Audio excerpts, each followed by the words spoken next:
Today is 288th Friday group meeting.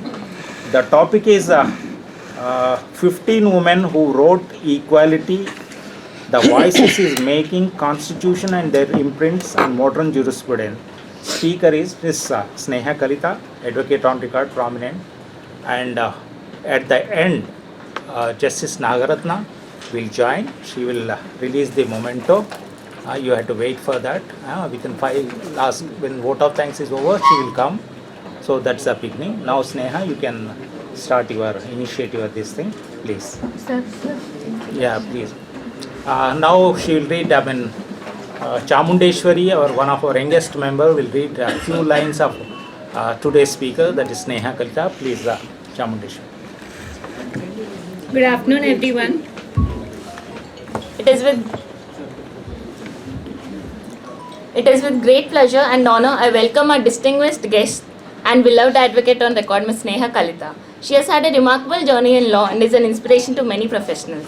She is an advocate on record, Supreme Court of India with over 21 years of litigation experience and standing counsel for the Guwahati High Court. She represented 4 northeastern states and was also a standing counsel for Manipur High Court. She has advocated for adequate representation of women in the higher judiciary, including raising and arguing the issue before the Constitution bench in the NJEC case and Lok Prahari vs Union of India cases for judicial appointments.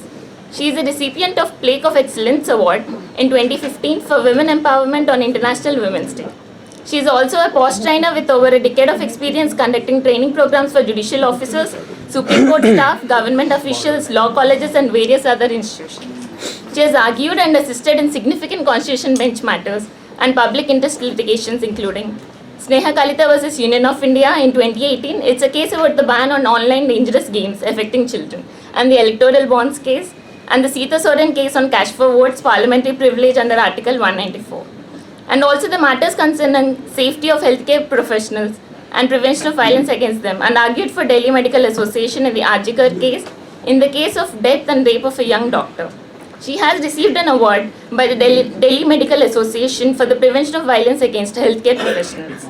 She has been assisting the amicus curiae in Malik Mazar Sultan vs UP Public Service Commission concerning monitoring of timely appointments in the subordinate judiciary. She has also been assisting the amicus curiae in Ashwini Upadhyay case relating to the disqualification of convicted MPs or MLAs and establishment of special courts for expeditious trials. She has authored 2 chapters of Juvenile Justice Training Manual in collaboration with the UNICEF. She has developed several training modules on women's rights, child protection, online safety and prevention of harmful online games. It is a privilege to have you here as a speaker. I'm looking forward to the session. Thank you, Chamundeshwari. Very nicely explained, even though youngsters recently joined. Sneha. Sneha, earlier in that our Friday group, Lawyer's Role in India's Freedom Movement, she contributed a freedom fighter, Bardolai. It is at Trimurti Mark that road was there, Bardolai. So she contributed a very good article, very prominent this thing, very nice research. These are all made by her own this thing. These 15 women, since long we are making plan, last 2 months, finally it has materialized. All 13 names and other things, she made it and sent to me. We made our GeetaVerma made a short video that circulated in the group. Now you take an initiate our Sneha, please. Give a huge claps to.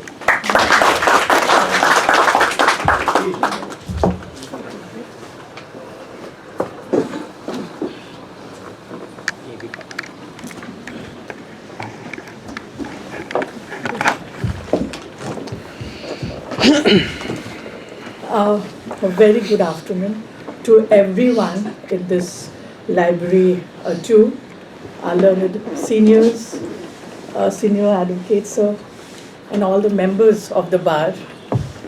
Thank you, Seshu sir, the founder of Friday Group and his team for having me here and giving me this opportunity to speak on so pertinent topic, and it's very close to my heart, that is 15 women who wrote equality and their voice in making the Constitution and the imprints in the modern jurisprudence. Well, perhaps when we were discussing, Seshu and myself were discussing what would be the topic, and when we were discussing about the contribution being made by the these women, I think then the best topic I think we have chosen and what we have discussed, and it's been reflected in the banner. Having said that, I should also thank that Friday group has made such a exemplary video clip of this 15 members of women who has contributed in drafting the constitution, though they were not the a member in the drafting committee, but their contribution was enormous. And I would say that there are 11 volumes, which goes to 20,000 pages. Am I right? Mine 20,000. Yeah, 20,000. There's so many, it's a voluminous document. And having so many articles been debated by them, they have moved amendment, they have opposed the amendment, they have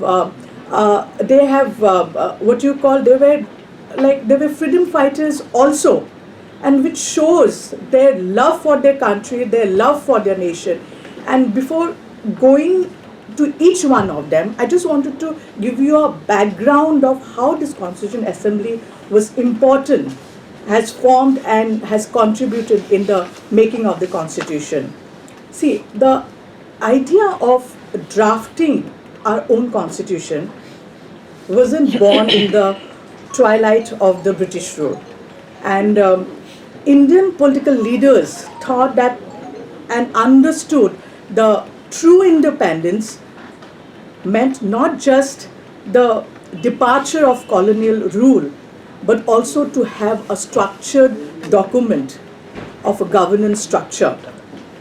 And having said that, when this debate was going on, and then ultimately it has been approved by Indian National Congress, and they have adopted this Constitution Assembly to have in the process of Constitution of India making. Initially, it was Dr.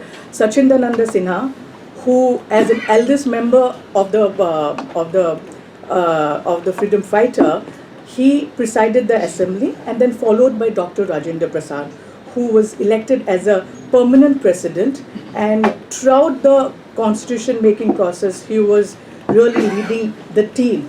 And between 1946 to 1950, there were several committees being formed to draft the constitution, and also the members of the Constitution Assembly have been given allotted specific task in those committee. Like there were steering committee, there were flag presentation committee, there were committee for the minorities, and not to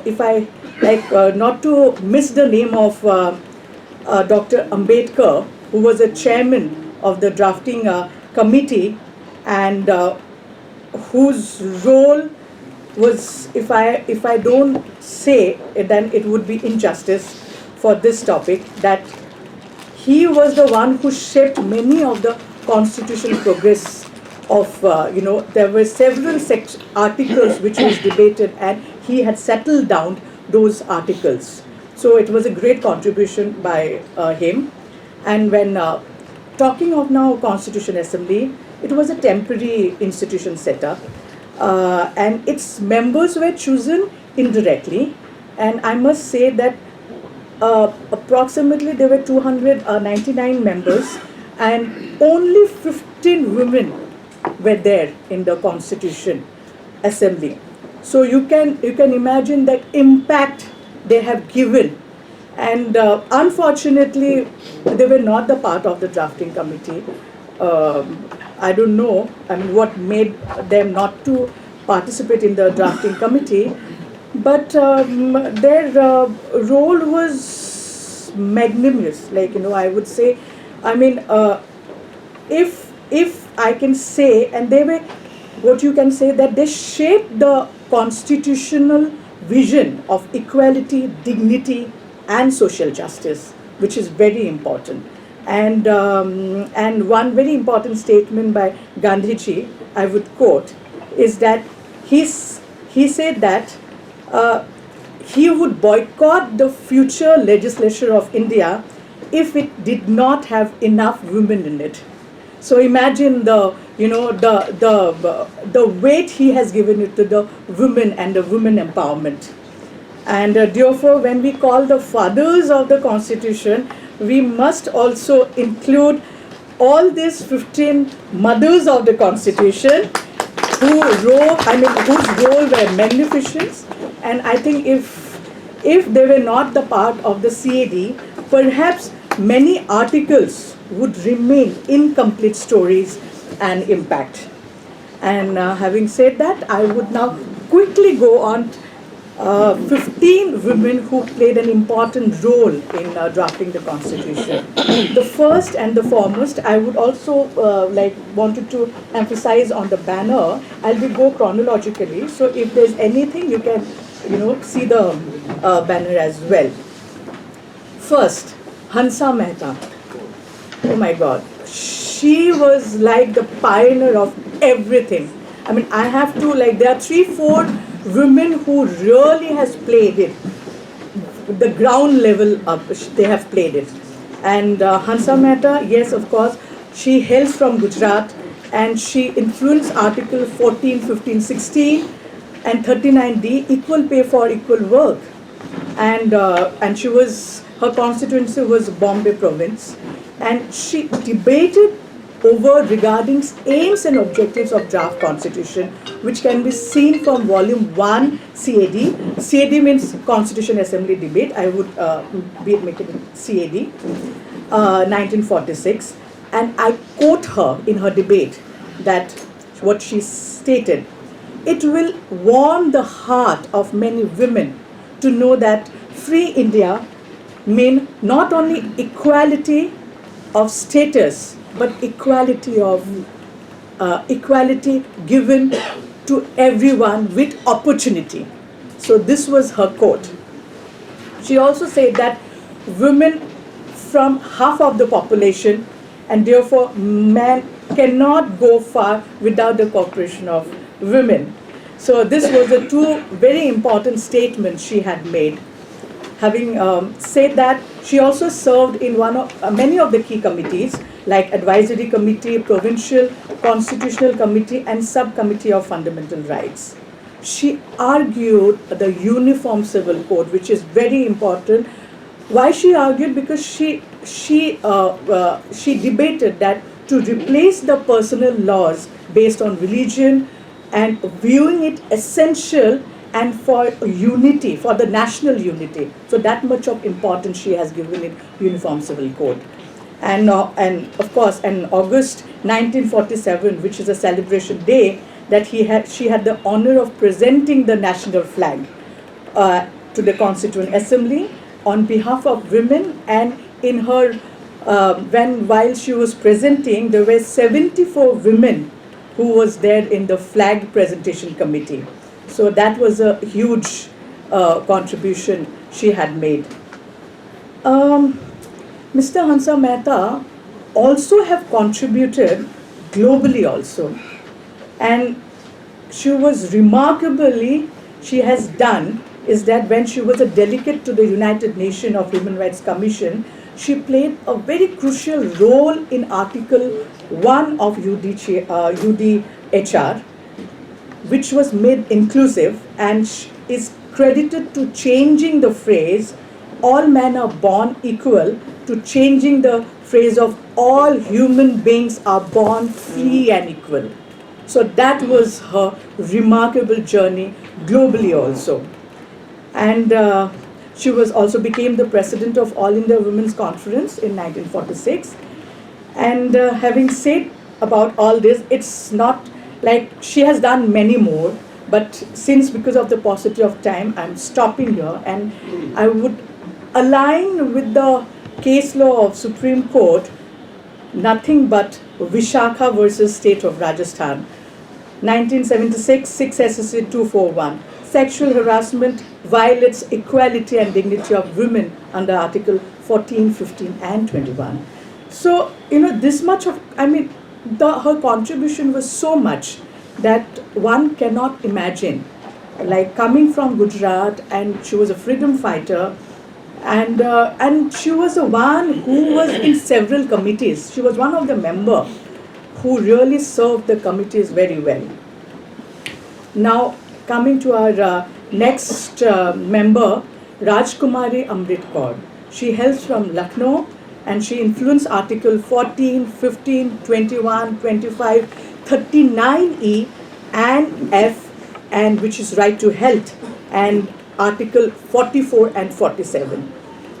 In her debate, when she was in favor of right to health to every citizen, she said that public health must be the primary responsibility of the state. So, and this, her statement is very much, we can see in a DSP, Director of State Policy, in the article. So, her contribution was very much into the public health of every citizen.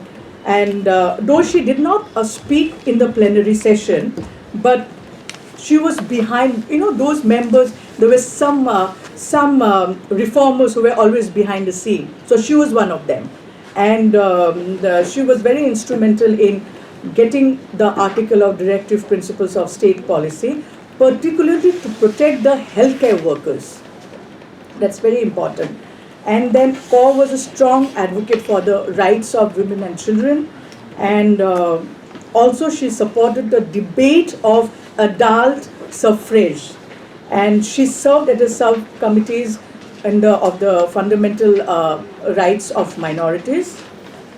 And one very important aspect she debated and she opposed is that women's reservation.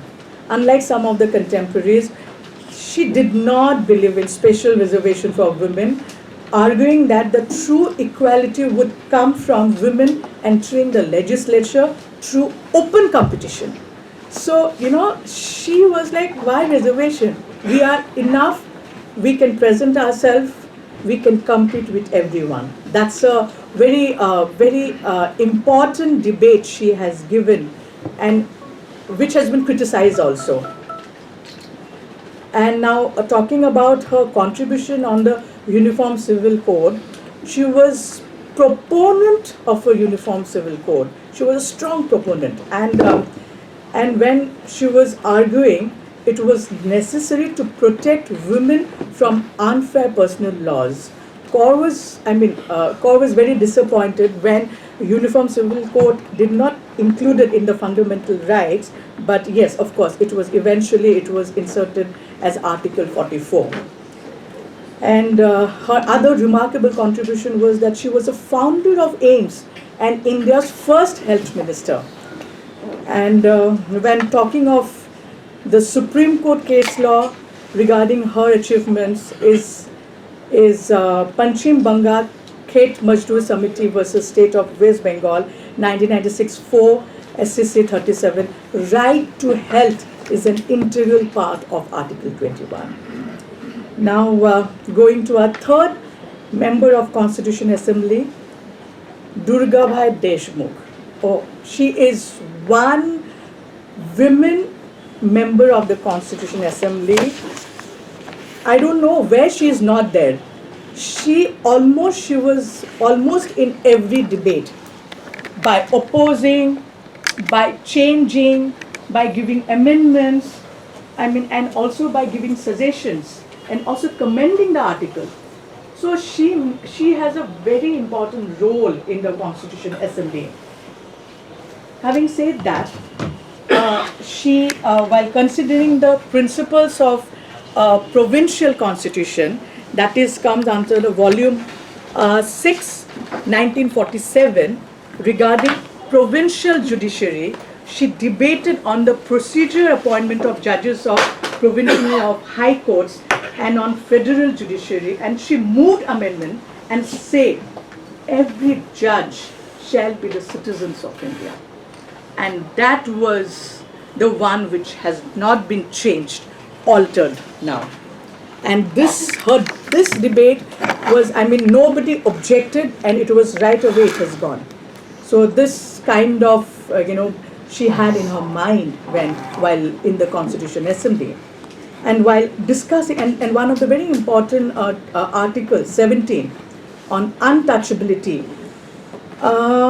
she played a very important role and she, while debating that there should be a elimination of untouchability, she appreciated Muthu Lakshmi Reddy, and that because of commending effort of her that the practice of Devdasi in Madras was abolished. So she had made this statement in the debate. And she also supported the debate in the chapter on directive principles regarding protection of children and youth from exploitation and abandon. And she also supported the amendment of ensuring high standards in films and also getting censor boards. So, I mean, look at her, like, she was everywhere, right from the film, exploitation, prevention of exploitation of child, Devdasi, elimination of Devdasi system, and what not. And also, yes, of course, she was in also debated the language of draft constitution, which is very important, and which can be seen in volume 9. And also, she supported the language, maybe called the Hindustani rather than Hindi as a national language. The Hindustani, for her, giving the reason is that Hindi and Urdu. So there is a great combination. But yes, of course, there was a lot of controversy regarding this national language, and many debates was on that time. And yes, and one of the very important article she debated and supported was the draft Article 25. Anyone can guess the draft Article 25? It's about the constitutional remedy for fundamental rights. Right to move the Supreme Court when the breach of fundamental rights. This is the right, this debate was one of the very strongest debate of her. And when she said this, she said it's a valuable right, and which everyone knows. I would be quoting Keshavananda Bharati and versus State of Kerala, the valuable right which has been held in this case, that declaring Article 32 as an essential component of basic structure. She also moved amendment of Article 19, draft article, which is opening up of Hindu religious and education institution for all sections, which can be seen from volume 7 of 1948. And also, while moving the amendment, she said, "My object is to enlarge the scope of this clause and to include within all classes and section of Hindu." So that's a very great quote she had made. And regarding the other remarkable contribution is that she was a founder of Andhra Mahila Sabha, and she was awarded with second highest civilian award of India in 1981. And when I say about all her achievements and her women right and minorities right, nothing came in my mind but Shairara Bano versus Union of India, 2017 case, 9 SSC 1. Instant triple talaq, unconstitutional for violating equality and dignity of women. And our next constituent member was Dakshayani Velayudhan. She hails from Kerala. She was the first Dalit to be graduated, and she was the first only Dalit to become member of the Constitution Assembly. I mean, her journey was remarkable. I mean, I don't know what to mention about her. She has done so many things, so many remarkable achievements in her tenure that 2 minutes time is not sufficient. But then also I would say that she really has a strong voice against untouchability, and she influenced Article 14, 15, 16, 17 and 46. See, Article 14 and 15, every Constituent Assembly women have supported this 14 and 15. And yes, of course, then there's an addition of articles. And she also opposed forced labor, and she made a huge contribution in the elimination of forced labor and huge impact in drafting the constitution regarding this.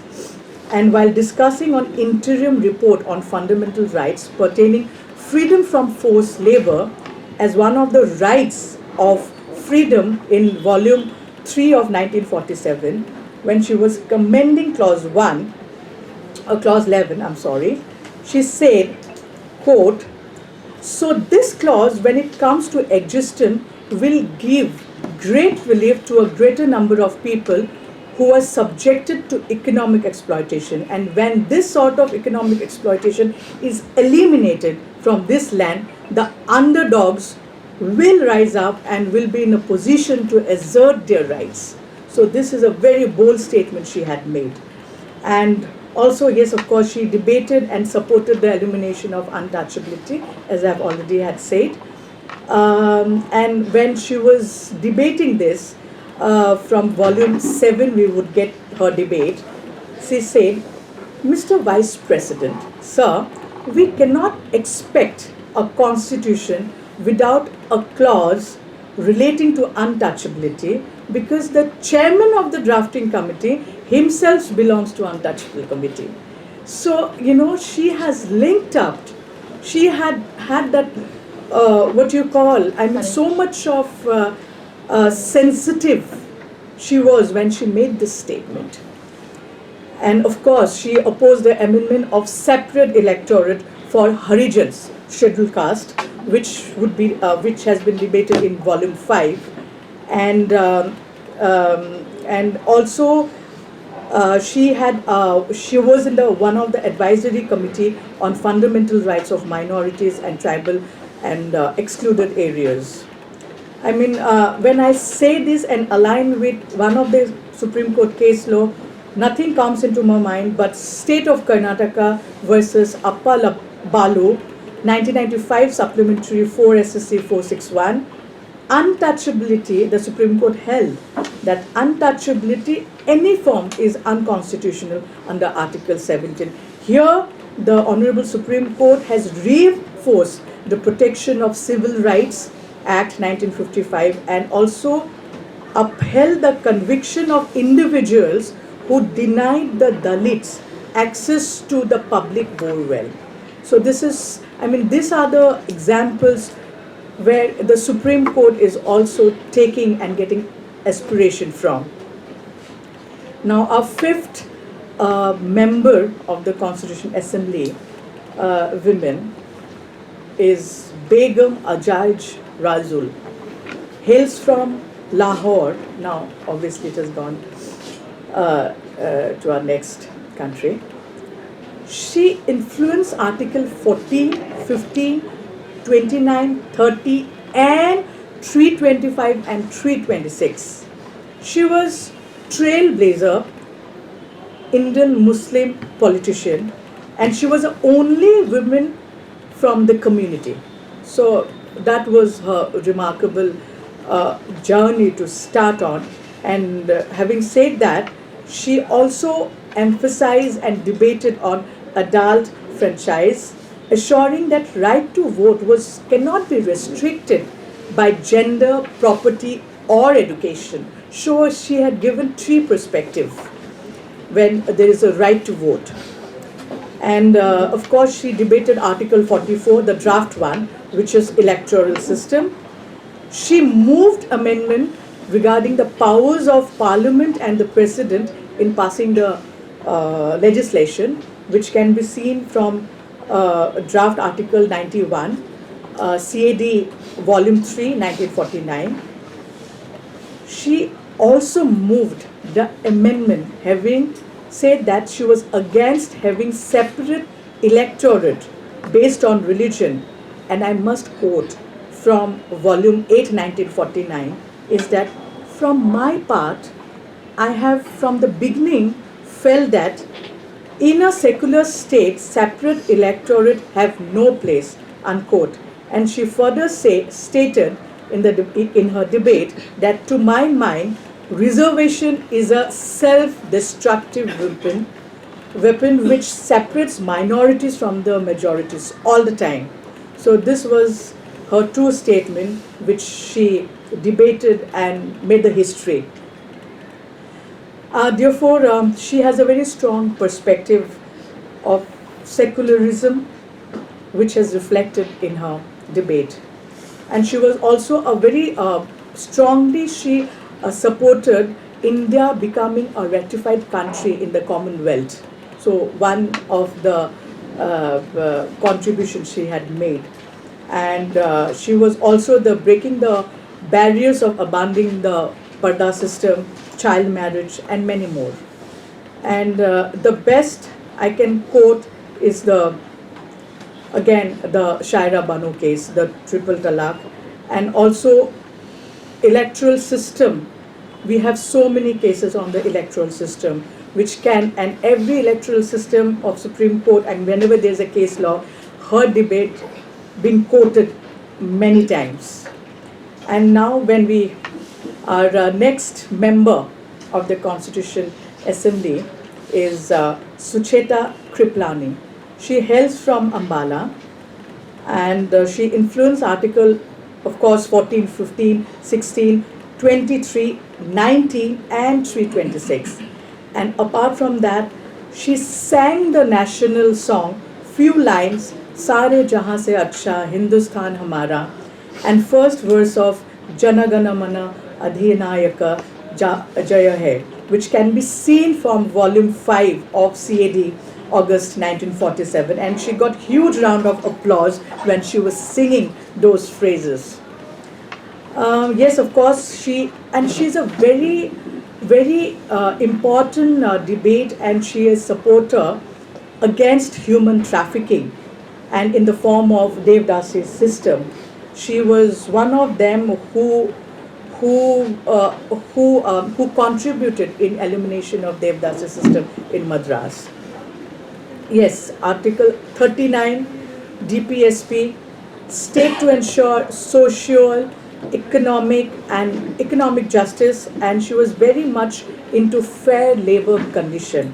And when we talk about fair labor condition, one case which comes into my mind, and I read it in my AOR exam also, is that People's Union for Democratic Rights and Union of India, 1982, 3 SSC 235, where Supreme Court held that non-payment of minimum wages amounts to forced labor. Yes, her other contribution, remarkable contribution, is that she was first woman to become Chief Minister heading Uttar Pradesh. So she was not only in the Constitution Assembly as a member, but she has moved forward and having held a leadership position, being a first Chief Minister. Now, talking about our next member, so I hope I'm going easy. Yes, yes. Yeah. So our next member is Vijay Lakshmi Pandit. Everyone knows her. She's a sister of Pandit Jawaharlal Nehru, and she influenced Article 14, 15, 16 and 51. And 51 is very important article, that is state to promote international peace and security. So this was her unique contribution, and she was the first woman president of United Nations General Assembly 1953. She supported the objective resolution and asserted that the new condition, the new condition of the Constitution should aim for the welfare of the common person, regardless of caste, creed, religion, or community. And while she was part of debate of Pandit Jawaharlal Nehru resolution regarding aims and objectives, a CAD from volume 2, she said, Mr. President, it was my privilege in 1937 to move the first resolution after inauguration of provincial autonomy in my province, demanding a constitution assembly to draw up the constitution for an independent India. Now, today, 10 years later, that Constitution Assembly is meeting here. So this is a historic milestone in our progress towards freedom. So this was really one of a very important and aspiring debate one can see from the Constitution Assembly. And if I relate to the Supreme Court case laws, I would relate every international treaty where the Supreme Court has gone into, like juvenile justice system, POCSO, everything has hails from the many of the international treaty where Supreme Court has supported for and trying to give reasons for it. And I think for that they fostered the respect for international law and treaty obligations. And now I would go on my 8th member, which is very important, and her journey is also very remarkable, is Renuka Ray. She hails from Calcutta, and she influenced Article 14, 15.3, 16, 39 and 44. Equality of status and justice for women. This was her two mottos, which has driven her to go to any extent, and she did it. And she also influenced Article 44 also, and also 28, which is prohibition of religious instruction in any educational institution. And when Renuka Ray was giving this speech, and she said also that she was against reservation, women reservation of seats. And she quote from her debate, I am stating, I would like to support this clause which was done away and for all with reservation of seats for women which we consider to be impediment to our growth and insult to our intelligence and capacity. And this quote, you can get it from volume 4 while dealing with the report on principles of provincial constitution. And very importantly, she debated and wanted clarification on supporting the draft Article 22, volume 6 of 1948, 7, I'm sorry, on the point of abolition of religious instruction in public schools. Now, of course, this is Article 28 now. She also played very crucial role in Uniform Civil Code, getting the implementation, and also she played a very critical role in debates regarding women's inheritance rights. And nothing come into my mind, but yes, in case of Vinita Sharma versus Rakesh Sharma, 2029 SSC 1, where Supreme Court has held that daughters are co-partners by birth with equal property rights. So this was one of the very important right which has been given by Supreme Court, aligning with her ideology. Now coming to our 9th member of Constitution Assembly, Ammu Swaminathan. She was one of the very silently she would do her work, but by action she was like way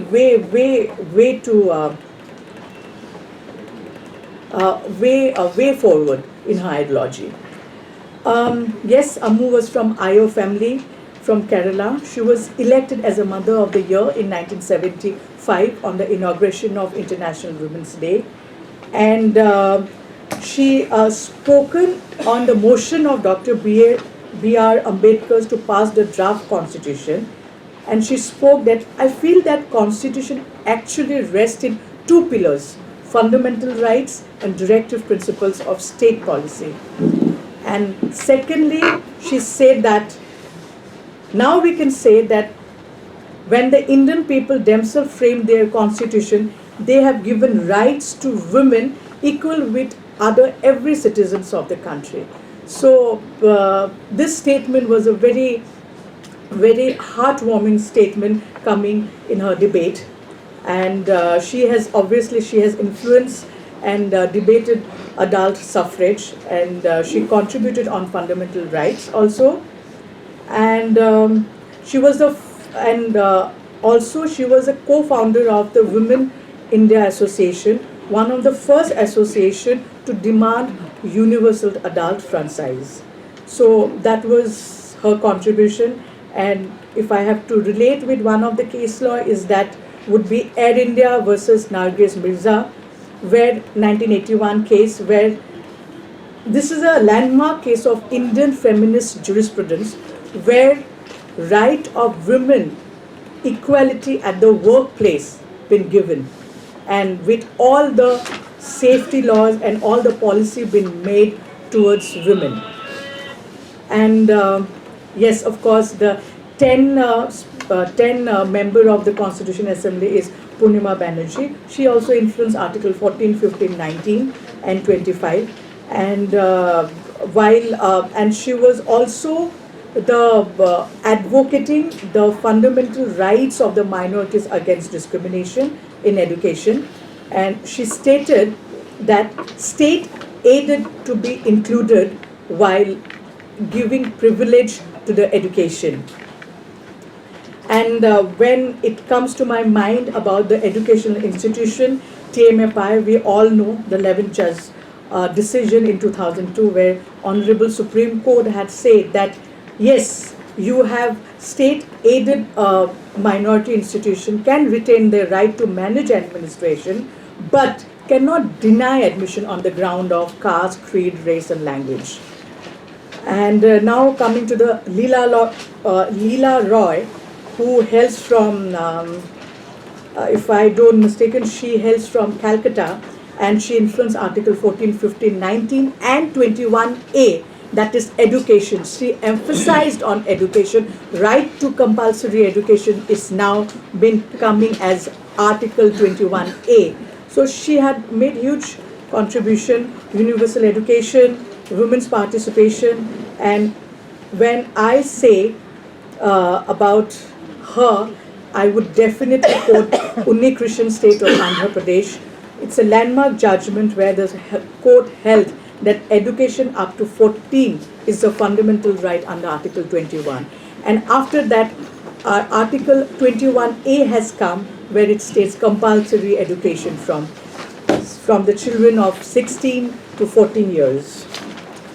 Yes, now our next member is Malati Chaudhary. She also influenced Article 38, 39, 40, 46. She hails from West Bengal, and she elected to the Constituent Assembly from Orissa. She was very closely related, she worked with Gandhiji's philosophy, and also she worked with the Dalit members, and also she supported the cause of Dalits and upliftment of their community. And she was promoting education and economic interest of scheduled caste and the scheduled tribe. And when we talk of the Supreme Court case law, Jan Hit Abhiyan, Union of India, is the 5-judge bench where 10% reservation was given to economic weaker section. Kamla Chaudhary, yes, she hails from Lucknow, influenced Article 14, 15, 38, 39, and she was particularly, I would say, she worked for the poor conditions of widow, and apart from some of her work, and Supreme Court in recent January 2026 had held that Hindu daughter-in-law who become a widow after father-in-law's death, she's still considered a dependent and she is entitled to claim maintenance. And now coming for Annie Mascarin, of course she hailed from, there are a lot of from Kerala. The members, there are many of them has come from Kerala. And she influenced Article 14, 19, 325 and 326, and she served on Assembly's Select Committee that looked into the Hindu Code Bill. This is one of a unique feature. And she was 1 out of 10 women who was elected in the Rajya Sabha in those election times. And she said, and she concerned about underrepresentation of women in politics. And she said that when we all say the best one to align is that the Constitution 106 Amendment, popularly known as Women Reservation Bill 2023, where the women been given 33% of the seats in the direct elect Lok Sabha, State Legislative and Delhi Legislative Assembly. And yes, of course, the last but not the least, our own Sarojini Naidu. She hails from Hyderabad but belonged to a Bengali Hindu family. She influenced 14, 19 and 326, and she's been called Gandhiji's Nightingale of India because of her color, imaginary and quality of her poetry, which can be witnessed in her debates also. She would open with the poets. I mean, it's so fascinating to see her debates. And she also emphasized an inclusive Constituent Assembly, which is one of the very remarkably said statement when the Constituent Assembly was framing. And Naidu was instrumental in discussion regarding the adoption of the national flag, and she gave exemplary speech by narrating the importance of national flag. And she delivered a very notable address in the assembly on 9th December 1946, focusing on unity and democratic framework. Following her work, she became the first women governor of the United Province, now Uttar Pradesh, in 1947. But unfortunately, she was participated in the initial stage of the Constitution Assembly, and she died and she passed away in 1949 before the Constitution was finalized and adopted in the year 1949, 26 November. So these are the all 15 women members who really greatly contributed, and we must salute. And I would say that why our NCRT, why our legal literature, legal books does not have this women who has played so much of roles. When I was actually reading these debates, then only I had come to know. Before that, I was not aware. So I think it's must that we all give awareness to all these 15 women who really contributed in the Constitution Assembly. Thank you so much.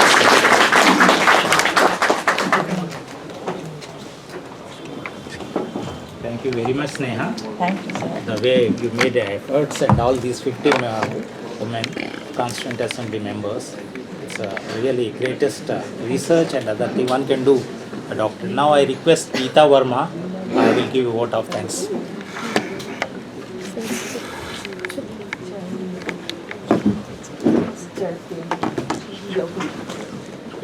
The tradition of our profession is not a chain of the past, but a shield for the future. To our founder and organizer, respected G.Seshagiri Rao sir, we owe a debt that gratitude alone cannot repay. You have built over 288 meetings, not just a study circle, but a sacred grove where the law meets life, tradition meets modernity, and young lawyers learn that the law is not a profession but a pilgrimage. Respected Sneha ma'am, your talk was not merely a lecture, it was a golden thread that wove together the principles of our profession with the rich tapestry of our tradition. You took us back to the Constituent Assembly not as a distant historical fact, but as a living, breathing classroom. You remind us that the article we argue in court, be it Article 14, 15 or 21, are not just dry text, they are the echoes of Hansa Mehta determination, courage of Dakshyani, and wisdom of Sarojini Naidu. As the saying goes, well begun is half done. And by eliminating the foundational stones led by these remarkable women, you have given us a renewed sense of purpose in carrying their work forward. Today, on the occasion of International Women's Day, you remind that the pen is mightier than the sword. And never was this more true than in the hands of these 15 remarkable women. who shaped the soul of our Constitution. We thank you for walking us through the corridors of constitutional history and honoring the trailblazers who held the torch high when the path was neither clear nor easy. To Hansa Mehta, who stood her ground and ensured that the equality was not just a word but a guarantee, Article 14, 15 and 16 bear the imprint of her foresight. Rajkumari Amrit Ko, who fought tooth and nail for health, dignity and freedom of faith, her voice still echo in every clinic and every concise touched by Article 47. Durgabai Deshmukh, who burned the midnight oil to weave the justice into the economic fabric of the nation, her legacy lives on in every woman who earns equal pay. Article 39 and 44, uniforms, civil code. Dakshani, who rose like a phoenix against the sources of untouchability. Article 17, 15 clause 3 and 46. Sucheta Kriplani and Vijay Lakshmi Pandit, who carried the banner of freedom with grace and grit. They showed that the democracy is not just a system but a symphony of voice. Article 19 and 326. To Renuka Ray and Ammu Swaminathan, who spoke for the unheard champion the cause of productive discrimination. Their words were the shield for generations of women yet unborn. Article 15 and 39. Purnima Banerjee, Leela Roy and Malti Chaudhary, who believed that the education is the kindling of a flame and that rural India deserved the place in the sun. Article 19 and 45. Kamla Chaudhary, who watered the roots of the rural development. Article 38. And Annie, who stood like a rock for federal integrity and universal franchise. Article 326. And finally, last but not the least, Sarojini Naidu, the Nightingale of India, whose spirit soared the assembly even when she was not in it. Her song, Universal Suffrage, still resonates in every vote cast by a woman in this country.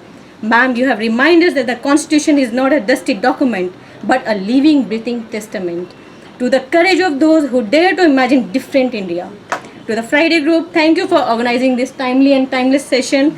And as we leave, let us carry forward the words of these women, not just in our mind, but in our action, as they showed, as equality is not given, it is written. Thank you. Thank you, Geeta. So nicely.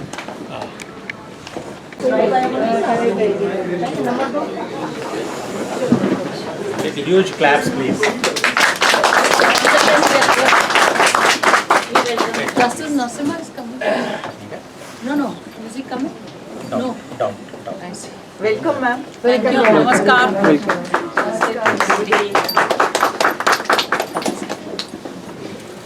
Ma'am, happy Women's Day. We Thank you. Wish you the same. Every day should be Women's Day. Yes. I said that.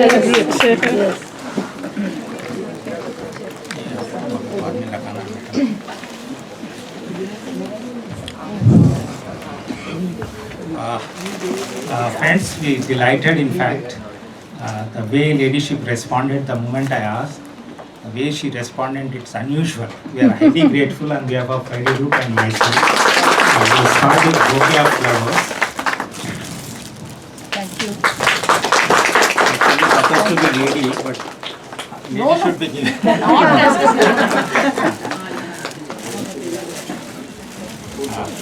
Ladyship will say few words. One interesting, when I went to my village recently on Holi's time, Yes. as a remote village, there's a Lord Narasimha Swami sits a Kalyanam. It's a remote village. Sir, we are watching very regularly your YouTube channel, all your Friday group this thing, particularly Nagaratnas. Very seriously, I felt so happy that is a remote village, that to be early hours at 4 a.m. So much of gathering. It's a very 7th century that was built, in fact, the temple. Now, Ladyship, please.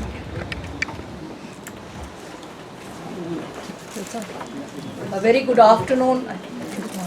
No. Oh, I see. Yeah. A very good afternoon to all the senior advocates and learned members of the bar. Again, Mr. G.Seshagiri Rao has requested me to come and address in Library 2.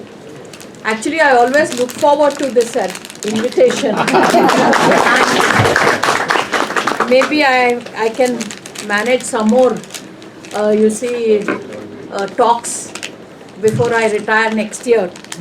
And today's topic is very interesting because the speaker, Ms.Sneha Kalita, advocate on record, she has spoken on women who wrote equality, the voices in making constitution and their imprints on modern jurisprudence.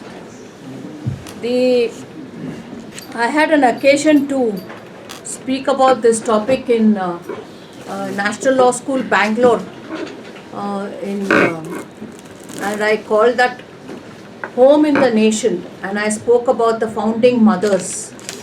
Everybody speaks about founding fathers. They should actually say founding parents. I spoke only about founding mothers in last, I think, August 2024. So the question is, what is the role that women played in crafting an inclusive and transformative constitutional discourse? I'm sure Ms. Kalita would have given the role of each of the persons. Yes. And I don't know if you referred to Mr. Achut Chetan's book. Yes. Huh? This I have not referred, but Yes. kindly. But if you can give me a few moments, I can just go through the role of each one of them.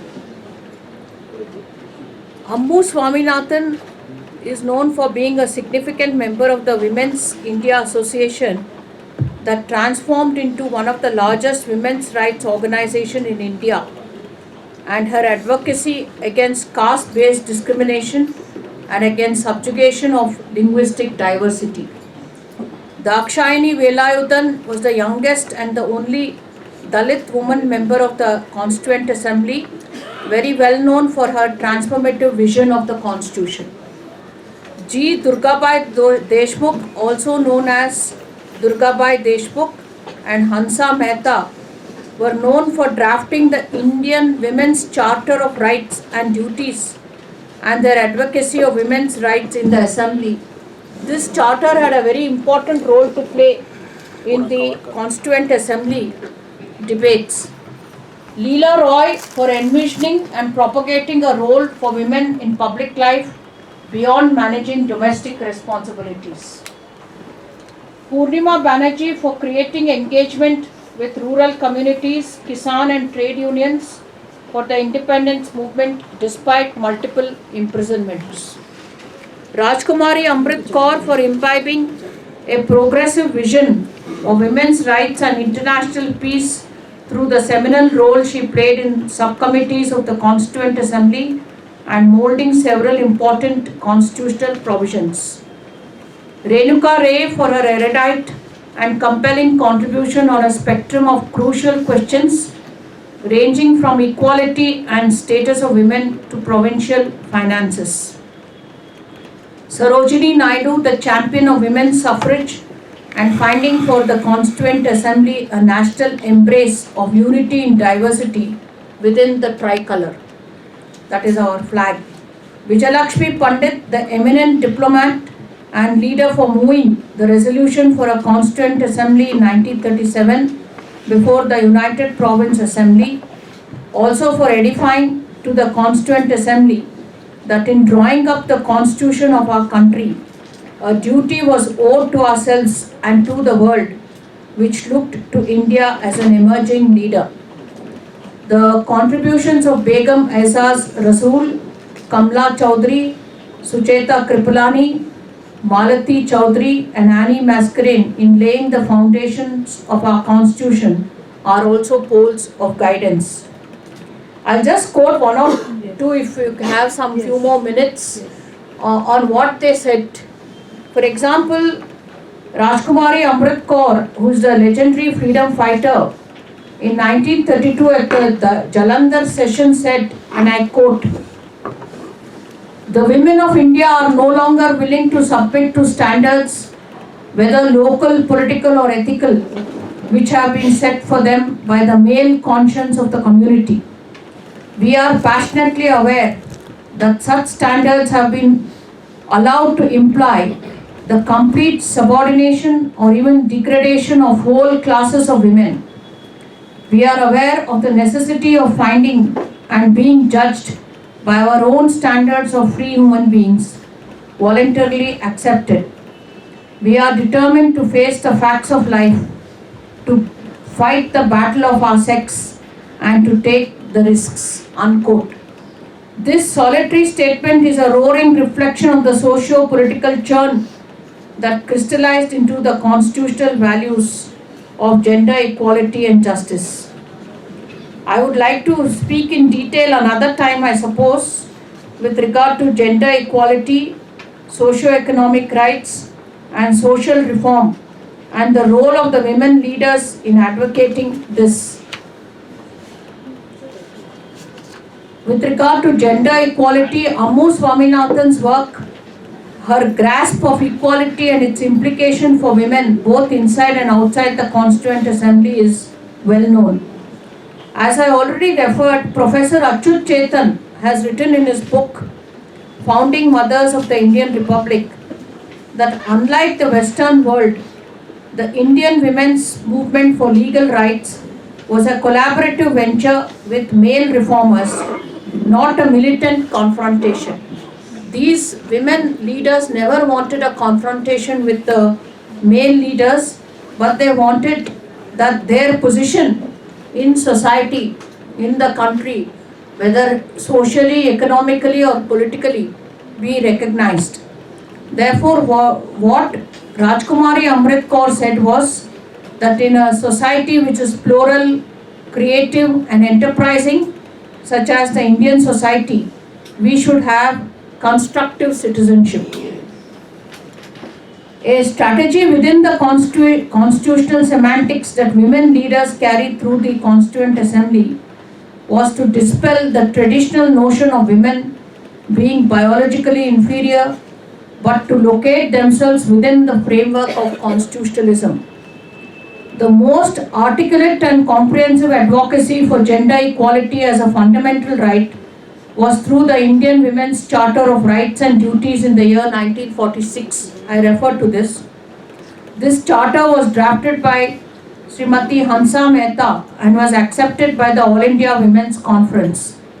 It is because of this charter that we have the equal protection and non-discrimination, which is enunciated in Articles 14, 15.1, 15.2, most importantly 15.3 and 15.4 and Article 23 of the Constitution.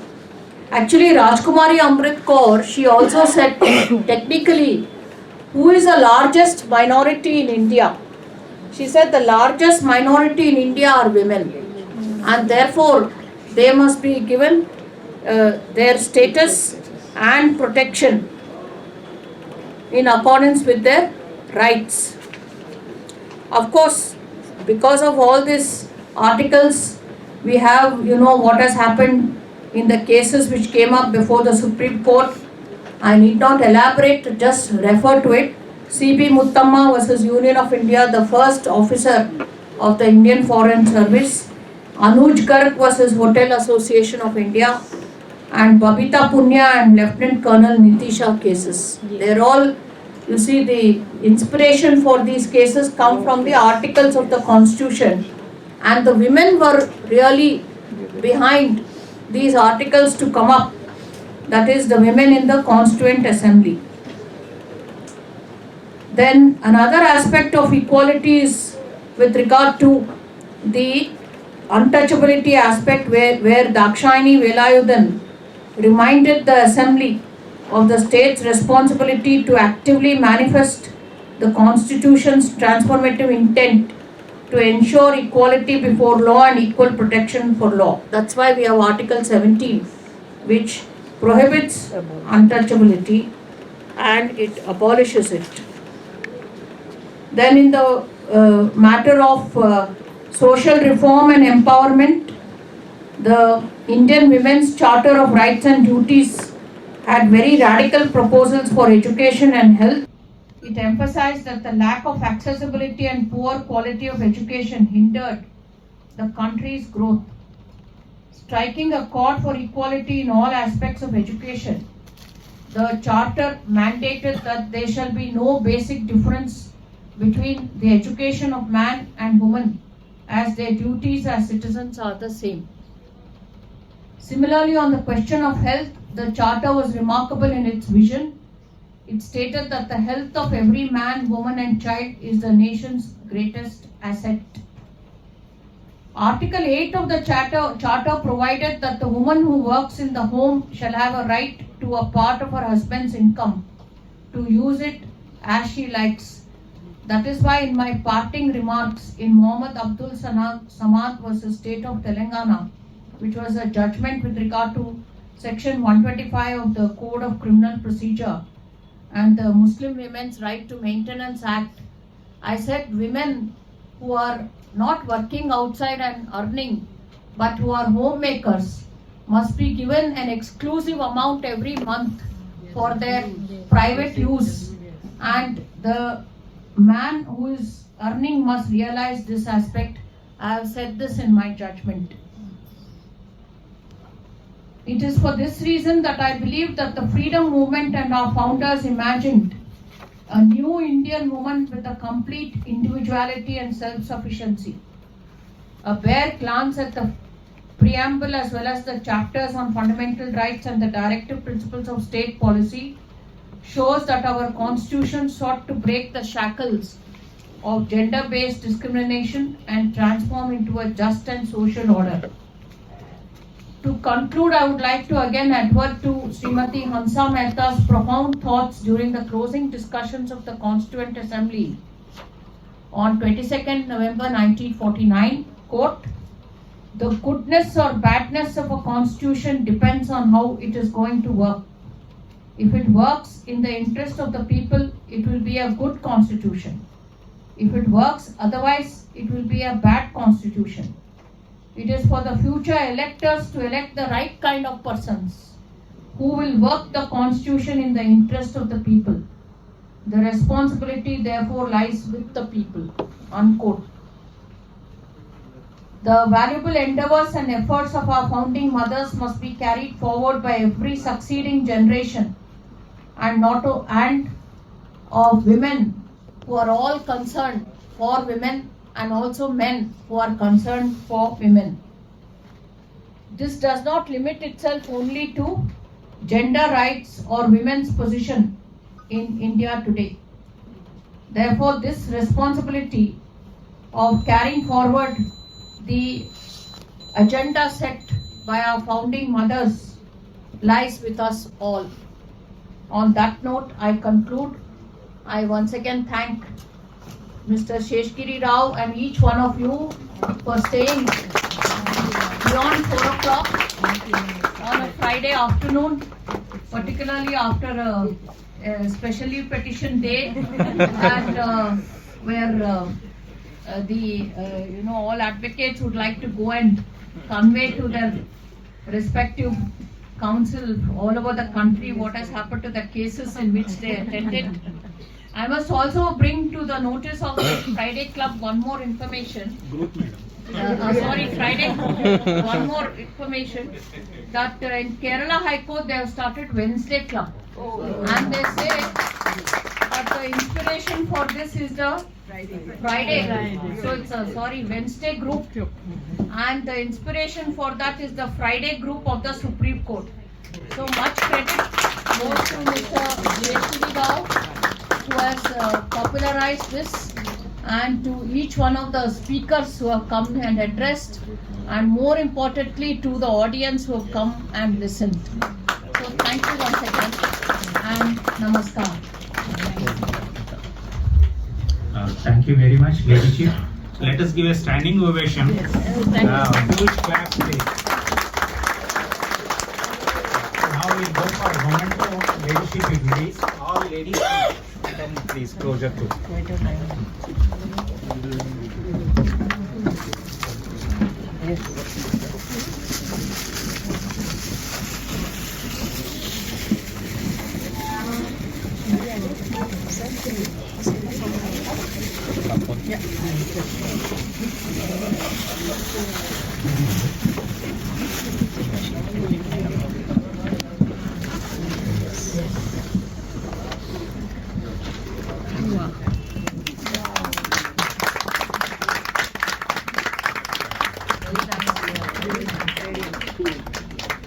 Very nice idea.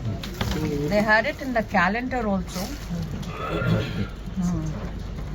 So while you're getting your coffee or tea, get inspired by the founding mothers. That's the whole intention. Yes. And we going to distribute 90 cups today, Ladyship. Very good. I made ready. This is for you, Ladyship. Oh, thank you. I'll keep it. I'll not use it. I'll keep it as a memento. Yes. Memento to picture.